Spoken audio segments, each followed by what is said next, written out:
Singolodro Ras Pro Audio, terima kasih matur sembah nuwun.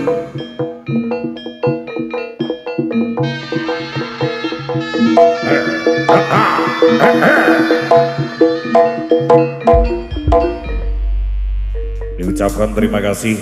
untuk semua panitia penyelenggara dan salam hormat untuk perangkat desa yang ada di kawasan Dusun Sumber Sari, juga Desa Sumber Sari, Kecamatan Megaluh,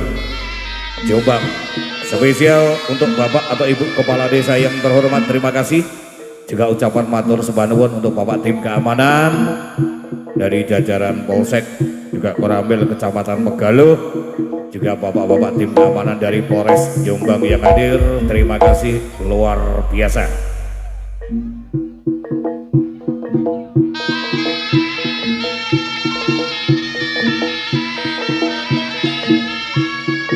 Tak lelo lelo lelo ledo jot manengo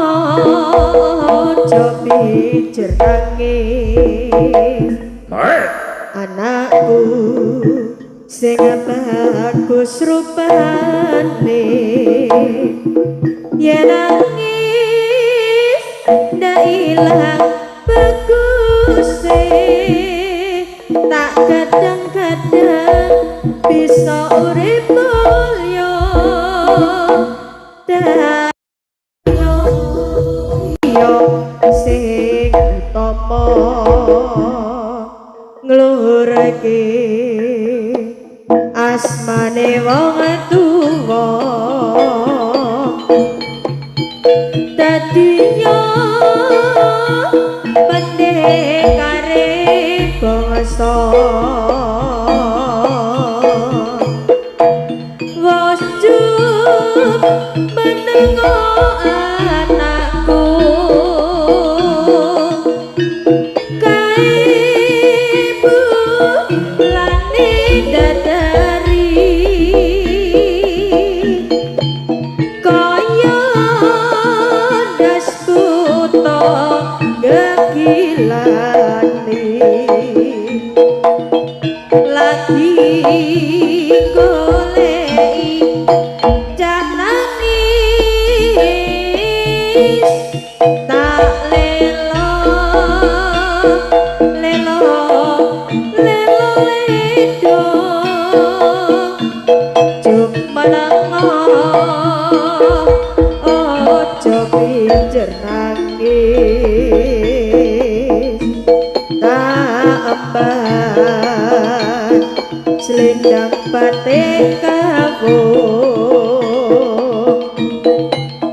yen nangis munda ibu bingung wajib menango anakku kaibu lani dadari kaya das buta gegilani lagi goleki cah nangis tak lelo lelo lelo lelo ledo jat menango ojo pijer nangis tak emban selendang batik kawo yen nangis munda ibu bingung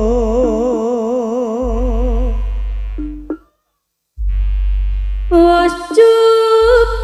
mendengar anakku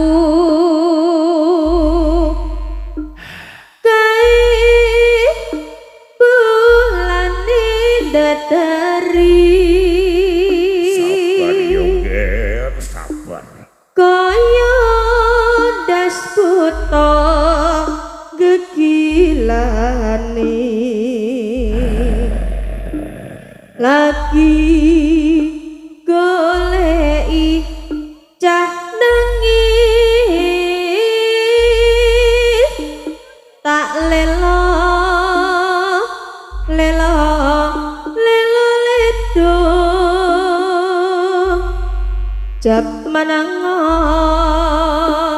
aja pikir nangis tak emban selendang batik kawung yen nangis munda ibu bingung